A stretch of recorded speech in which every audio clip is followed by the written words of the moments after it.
আসসালামু আলাইকুম। ডিএমপির সাবেক কমিশনার আসাদুজ্জামান মিয়ার সম্পদ নিয়ে ঢাকায় যখন বিভিন্ন মিডিয়ায় তোলপাড় হচ্ছে, আলোচনা হচ্ছে এবং ওবায়দুল কাদের মুখ খুলেছেন, দুদকের পক্ষ থেকেও বলা হচ্ছে যে এই বিষয়ে তদন্ত হবে অথবা অনুসন্ধানের সিদ্ধান্ত হবে।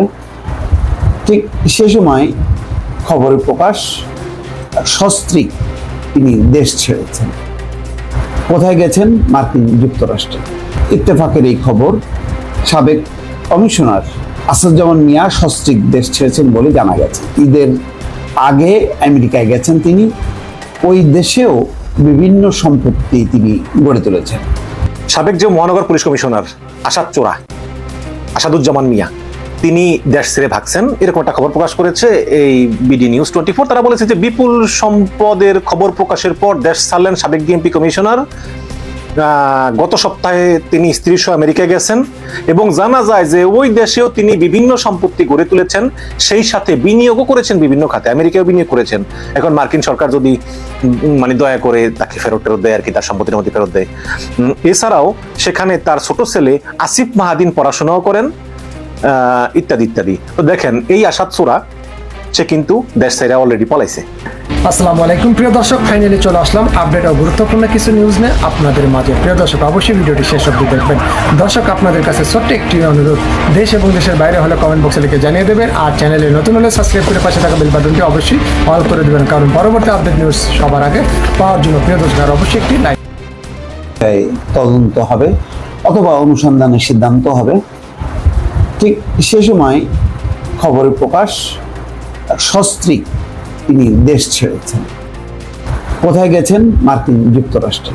ইত্তেফাকের এই খবর, সাবেক কমিশনার আসাদুজ্জামান মিয়া সস্ত্রীক দেশ ছেড়েছেন বলে জানা গেছে। ঈদের আগে আমেরিকায় গেছেন তিনি।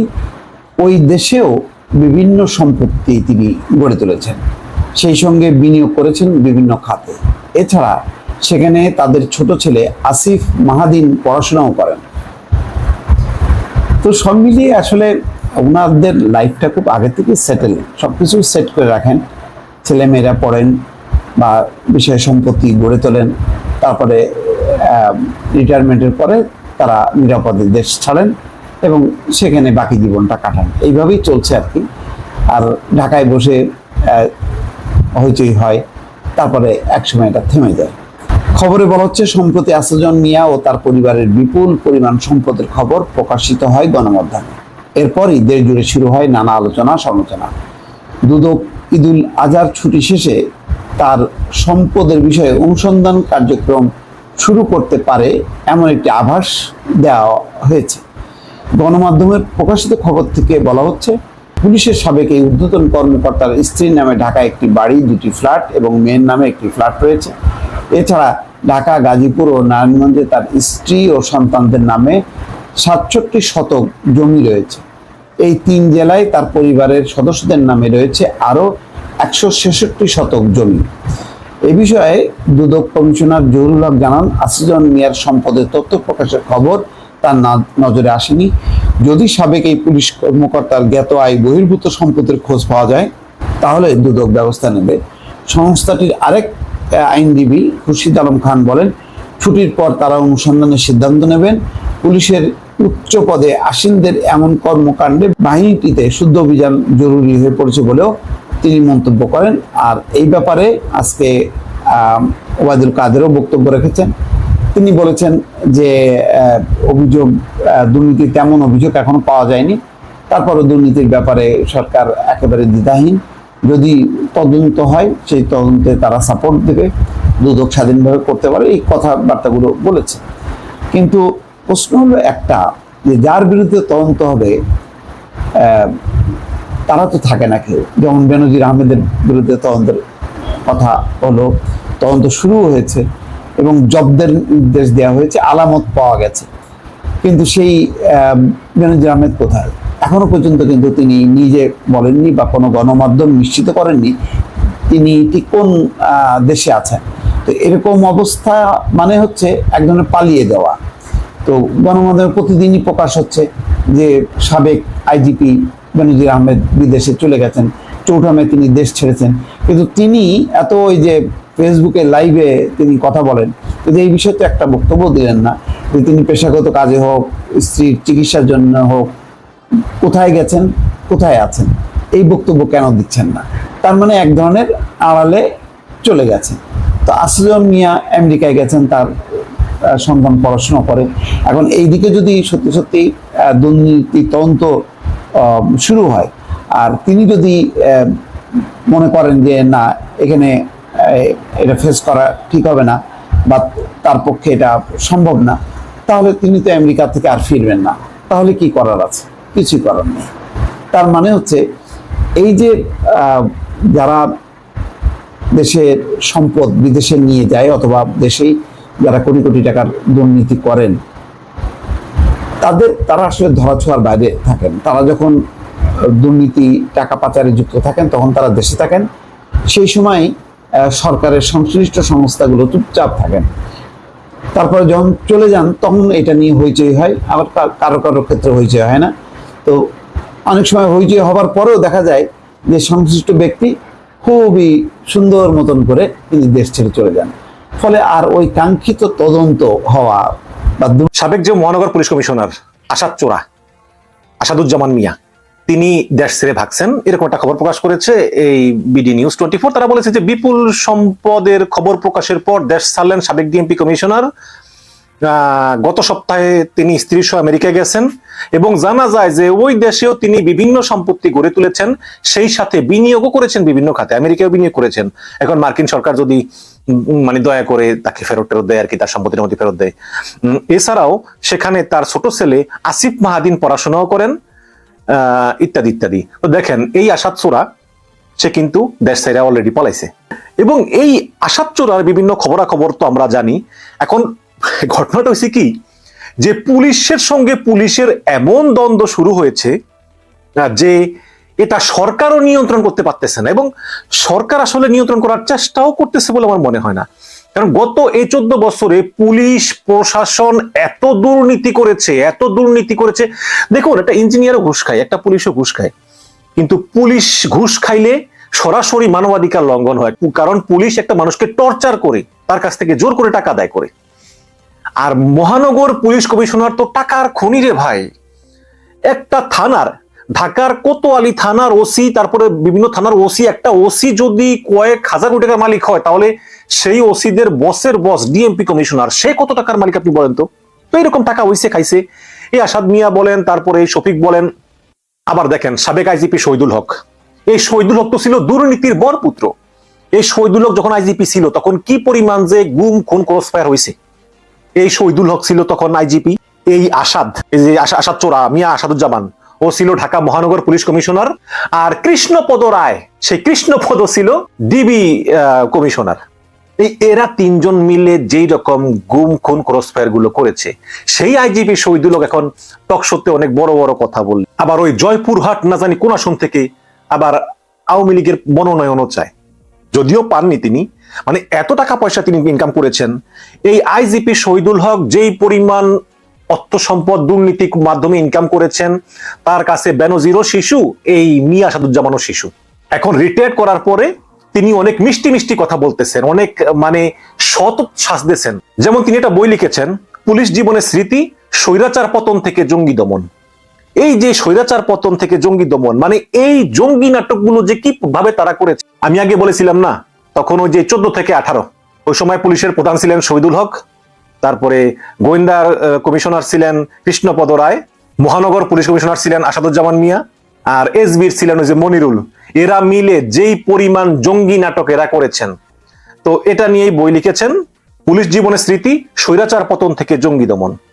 তো এইরকম একটা বই তিনি লিখেছেন এবং সেখানে তিনি বলেছেন যে বাংলাদেশের প্রেক্ষাপটে রাজনৈতিক শক্তি ও আমলাতন্ত্র কখনো পুলিশের পরিবর্তন চাইবে না। এটা আমার পরিষ্কার কথা, আমার বাস্তব অভিজ্ঞতা। ক্ষমতাসীন রাজনৈতিক দল তারা চায়, তারা যা বলবে পুলিশ তাই করবে। একজন এমপি চান তিনি যা বলবেন ওসি তাই করবে। এই সকল চ্যালেঞ্জ এবং প্রতিকূলতা মোকাবেলা করে কাজ করা খুবই কঠিন। তিনি আরো বলেন যে আমি যখন পুলিশ প্রধান ছিলাম, আমি রাজনৈতিক শক্তির কাছে মাথা নত করিনি। কি বলে ও, চেয়ার চেয়ে চাকরি করিনি, বদলি হয়েছি, চলে গিয়েছি। চাকরিতে থাকা অবস্থায় আওয়ামী লীগের অনেকের বিরুদ্ধে ব্যবস্থা নিতে পেছপা হয়নি। তবে সবাই তো আর আমার মতো পারবে না, সবাই তো আর আমার মতো নীতিবান নয়। এর জন্য একটা সিস্টেম চালু করা উচিত যাতে সবাই ভালোভাবে কাজ করতে পারে। এবং তার আমলে যখন প্রতি বছরে 400-500 করে গুম হতো এবং 1000-2000 করে ক্রস ফায়ার হতো, তখন তিনি এই ক্রস ফায়ারের পক্ষে তার যুক্তি তুলে ধরেন। তিনি বলেন যে শুরুতেই ক্রস ফায়ার দরকার ছিল 2020 সালে, তিনি রিটায়ার করার পরে আর কি। তাকে প্রশ্ন করা হয়েছিল যে আপনারা যে ক্রস ফায়ার করেন, মানে পুলিশ যে ক্রস ফায়ার করে, প্রতিটা ক্রস ফায়ারের পরে কিন্তু আইন শৃঙ্খলা বাহিনীর পক্ষ থেকে যে ব্যাখ্যা দেওয়া হয় তা সব ঘটনার ক্ষেত্রে একই ধরনের। মানে এই আমরা ওকে নিয়ে যাচ্ছিলাম, আগে থেকে ওৎপেতে থাকা সন্ত্রাসীরা গুলি করলো, পরে দুই পক্ষের গোলাগুলিতে ও পালিয়ে যাওয়ার চেষ্টা করলে ও মারা গেল। এটার মানুষের কাছে কোনো গ্রহণযোগ্যতাই নাই এবং মানুষ এটা নিয়ে হাসাহাসি করে। উত্তরে তিনি বললেন যে আমি নিজেও বিচার বহির্ভূত হত্যাকাণ্ডে বিশ্বাস করি না। কেউ অপরাধ করলে তাকে বিচারের আওতায় এনে কঠোর শাস্তির ব্যবস্থা করা উচিত। তবে একটা কথা, আমাদের দেশে মাঝে মাঝে কিছু এনকাউন্টার বা ক্রসফায়ারের ঘটনা ঘটেছে। এই ক্রসফায়ারের ঘটনার প্রেক্ষাপট জানতে হবে। দেশে অনেক বড় বড় সন্ত্রাসী ছিল যাদেরকে গ্রেপ্তার করে রাখা যেত না। কেন রাখা যেত না? এই সন্ত্রাসীদের গ্রেপ্তার করে রাখা যাবে না কেন? কারণ ওদেরকে আওয়ামী লীগ মদদ দেয়। কয়েকদিন কারাগারে থাকার পর জামিনে বেরিয়ে এসে আরো বড় বড় অপরাধ করত। আইন শৃঙ্খলার চরম অবনতির প্রেক্ষাপটে 2004 থেকে শুরু ক্রসফায়ারের ঘটনা, তখন থেকে বড় বড় সন্ত্রাসীরা ক্রসফায়ারে নিহত হয়েছে।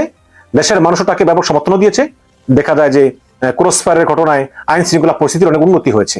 দেশে যদি দ্রুত বিচার কাজ সম্পন্ন হতো এবং আসামিদের যদি জামিন না হতো, তাহলে ক্রসফায়ারের ঘটনা ঘটতো না।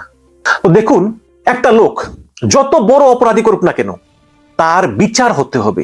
তার যদি মৃত্যুও হয়, সেটা হতে হবে বিচারের মাধ্যমে। একটা লোককে বিনা বিচারে কোনোভাবেই মারার ক্ষমতা কারণ নেই। এবং এই শেখ হাসিনাও কিন্তু যখন বিরোধী দল ছিল, সে কিন্তু এইসব বিচার বহির্ভূত হত্যাকাণ্ডের বিরুদ্ধে তিনি কিন্তু জোর উচ্চকণ্ঠ ছিলেন। সেই আইজিপি শহীদুল হক তিনি প্রকাশ্যে বলতেছেন যে ক্রসফায়ার দরকার, এই ক্রসফায়ারের কারণে অপরাধ অনেক কমেছে। মানে তার মতো একটা আইনের লোক হয়ে তিনি কত বড় একটা বেআইনি কথা বলতেছেন এই শহীদুল হক, যার নীতি নাই, বিবেক নাই, কিচ্ছু নাই।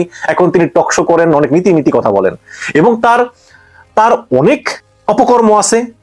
তিনি যে সম্পত্তির মালিক হয়েছেন, সেই সম্পত্তি মানে এই বেনজির টেনজির আরো বেশি সম্পত্তি তিনি মালিক হয়েছেন এবং এটা অচিরেই সামনে আসবে। আপনারা ওয়েট করেন, অচিরেই সামনে আসবে। আমাদের জুলকারনাইন সাহেব ভাই এটা নিয়ে কাজ করতেছেন।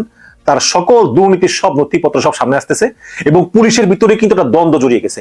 বেনজির চিন্তা করছে যে আমার যেহেতু সবকিছু ফাঁস হয়ে গিয়েছে, কাজেই অন্যদেরটাও ফাঁস করে দিব। এখন বেনজিরের অনুগত যে গ্রুপটা আছে, ওই গ্রুপটা বিভিন্ন তথ্য কালেকশন করে তারা এইসব ফাঁস করে দিচ্ছে। যারা আমাদের মতো আছে নাগরিক টিভি, তারপরে ওই যে সামি ভাই বিদেশে থাকে, অ্যাক্টিভিজম করে, তাদের কাছে এই সকল পুরো ফাইলপত্র দিয়ে দিচ্ছে প্রমাণ সহ, এগুলো উপস্থাপন করার জন্য। একদিক দিয়ে ভালোই হলো যে সবগুলোর মুখোশ উন্মোচিত হলো যে হাসিনারে ক্ষমতা রাখার জন্য যে একাম করছো জীবনে। হাসিনাও বলছে যে আমাকে ক্ষমতা রাখো, বিনিময়ে তোমরা অবারিত দুর্নীতি করার সুযোগ পাবে। করেছেও তাই এবং এগুলো করেছে। আমি আবারও বলি, হাসিনা তো আর নবী রাসূল না। হাসিনাকে ক্ষমতা রাখার জন্য যারা কাজ করবে তারা অবশ্যই তো বেনিফিট পাবে, তাই না? তো এই শহীদুলও অনেক দুর্নীতি করেছে। আমি একটা দেখাই। এই সাবেক আইজিপি শহীদুল হক তিনি আবার এই ফার ইস্ট স্টকের চেয়ারম্যান। দেশে প্রথমবারের মতো একটি ব্রোকার হাউসের পরিচালনা পর্ষদ পুনর্গঠন করেছে পুঁজিবাজার নিয়ন্ত্রণ সংস্থা Bangladesh securities and exchange commission. এটা হচ্ছে ওই যে শিবলি রুবেদ আছে না, অধ্যাপক শিবলি রুবেদ, ঢাকা বিশ্ববিদ্যালয়ের শিক্ষক, দুর্নীতিবাজ, সেইটার চেয়ারম্যান সে করছে এবং এইটার চেয়ারম্যান বানাইছে আবার এই আইজিপি শহীদুল হককে। এই ব্রোকার হাউসটির নাম Far East stocks and bonds limited, একটি নন ব্যাংকিং আর্থিক প্রতিষ্ঠান Far East finance and investment লিমিটেডের সহযোগী প্রতিষ্ঠান। মানে কত টাকা পয়সা এরা ইনভেস্ট করছে। সূত্র জানায় পুনর্গঠিত পর্ষদের চেয়ারম্যান নিয়োগ করা হয়েছে বাংলাদেশ পুলিশের সাবেক মহাপরিদর্শক আইজিপি AKM শহীদুল হককে। এবং এই শহীদুল হক নিজেও কিন্তু একজন স্বতন্ত্র পরিচালক, তার মানে সে নিজেও কিন্তু এটার একজন পরিচালক এবং তিনি এখানেও বিপুল পরিমাণ বিনিয়োগ করেছেন। এই তো গেল একটা, আর অনেক কিছু বেরিয়ে আসবে, আপনারা শুধু ওয়েট করেন, দেখবেন। তখন এই যে বেনজির পালাইছে না তুরস্কে, আবার এই আসাদ সোরা পালাইছে আমেরিকায়, দেখবেন এই শহীদুল হকও পালাবে, আর বেশি দেরি নাই। এজন্যই ওরে এখনই ধরা উচিত, ওরে এখনই ধরে খাঁচায় রাখা উচিত, নাহলে ও যে কোনো সময় কিন্তু পালিয়ে যাবে। এভাবে কিন্তু ধীরে ধীরে আস্তে আস্তে সব ধরা হবে। এই যে হারুন বিপ্লব, হারুন চালাক আছে। হারুন হয়েছে কি, হারুন সম্পত্তি সব বিদেশে করছে, দেশে করে নাই। তো বিদেশে সম্পত্তি করলে একটু খুঁজে পাওয়া মুশকিল। আর বিপ্লব তো সব করছে ভারতে। এখন ভারতে কতটুকু কি করছে বা কতটুকু পাওয়া যায় সেটা সময় সাপেক্ষ ব্যাপার, আবার ভারতের সহযোগিতাও প্রয়োজন। কিন্তু এই শহীদুলকে কিন্তু এখন আটকাইতে হবে, নাহলে কিন্তু ওই বেনজির চোরা আর ওই যে আসাদ চোরার মতো শহীদুল চোরাও কিন্তু পালিয়ে যাবে। ধন্যবাদ।